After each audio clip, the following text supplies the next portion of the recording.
Hello everyone, welcome to Parul physics KV.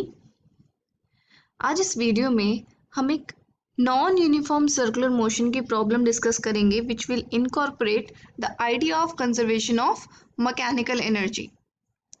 The question says a bob of mass m is suspended by a light string of length l। एक Bob है जिसका मास है m and it is suspended by a light string जिसकी length है l। It is imparted a horizontal velocity v at the lowest point a।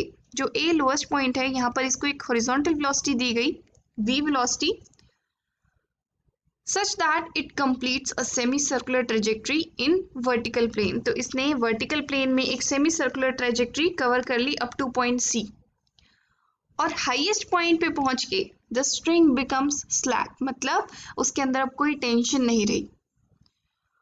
Now you have to obtain an expression for v कि कितनी velocity impart करेगी, हर एक point पे velocity कितनी होगी। Second, the speeds at point a and c, a और c पे speed क्या होगी। Third, the ratio of kinetic energies of b and c, b और c पॉइंट पर उनकी काइनेटिक एनर्जीज की रेशियो क्या होगी। And fourth, comment on the nature of the trajectory of the bob after it reaches point C, कि C point पे reach करने के बाद इसकी ट्रेजेक्ट्री कैसी होगी।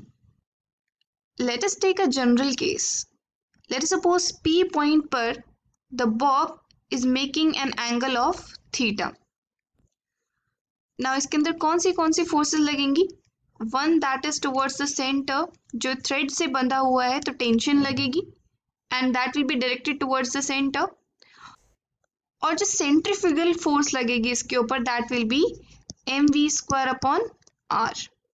नाउ इसके ऊपर ग्रेविटी भी लग रही है, then weight will be downwards that will be mg। तो इसके अगर हम कंपोनेंट्स रिजॉल्व करें then they will be mg cos theta like this and mg sin theta। तो here tension in the string किस किस चीज को बैलेंस कर रहा है। Tension in the string is balancing mg cos theta and mv² upon r। तो यहाँ से मैं अपनी mv² अपॉन r का रिलेशन निकाल सकती हूँ, it's t minus mg cos theta. This is my relation. Now जब ये ऑब्जेक्ट हाईएस्ट पॉइंट पे होगा टी पॉइंट पे, उस पॉइंट पे there is slack in the string, इसका मतलब at that point tension is 0। So when the bob is at c we will write mv² upon r is equal to minus mg cos of, here theta will be 180 degree, so I'll get minus mg cos of 180, cos of 180 is minus 1, so I get it is equal to mg. Now if I solve it further I'll get v is equal to under root of rg। this is the velocity at point c। यहाँ पर मैं c point पर velocity ले रही हूँ। Now let's find velocity at a। देखो जो हमारा बॉब है that is moving under conservative force, gravitation force conservative force होती है, इसका मतलब mechanical energy of the system will remain conserved. What is the total mechanical energy at point C, that is the sum of kinetic energy at point C and potential energy at point C. So I can write it as equal to half mvc² plus potential energy is mg times height। what is the height of point c from the ground? it is equal to diameter and diameter is 2 times the radius, so I get this expression। now vc की value कितनी है, under root of rg, so vc² is rg, so I get half m rg plus 2 m rg और I get 5/2 mrg। this is the total mechanical energy at point c। now mechanical energy remains conserved, तो a point पर भी total mechanical energy यही होगी। I can write total mechanical energy at point a will be half m va² plus potential energy is 0, क्योंकि ये ground पे located है, just at the ground। now this ea will be equal to 5/2 mrg is equal to half mva square। तो यहाँ से मैं calculate कर सकती हूँ, it's va is equal to under root of 5 rg। This is the velocity at point A.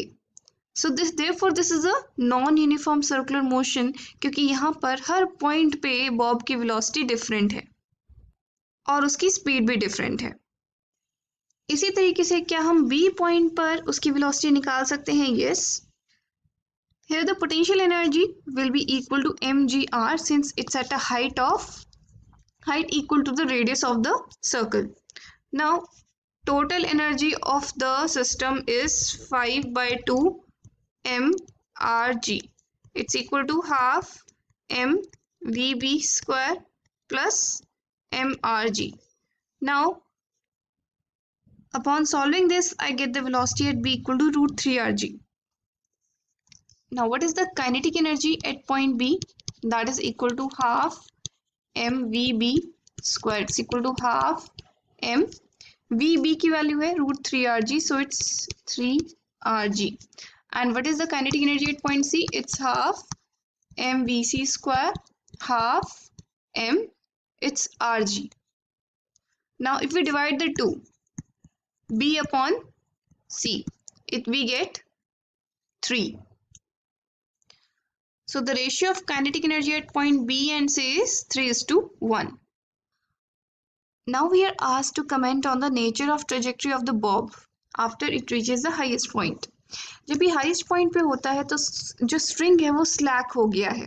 तो इस case में अगर हम स्ट्रिंग कट कर दें, देन इस पॉइंट पे खाली इसकी हॉरिजॉन्टल वेलोसिटी है and it's going to follow a horizontal projectile path. But अगर स्ट्रिंग कट ना करे then it's going to follow complete circular path because of the tension in the string. So I hope the concept of conservation of mechanical energy and its application is clear to you. Thank you for watching. Have a good day.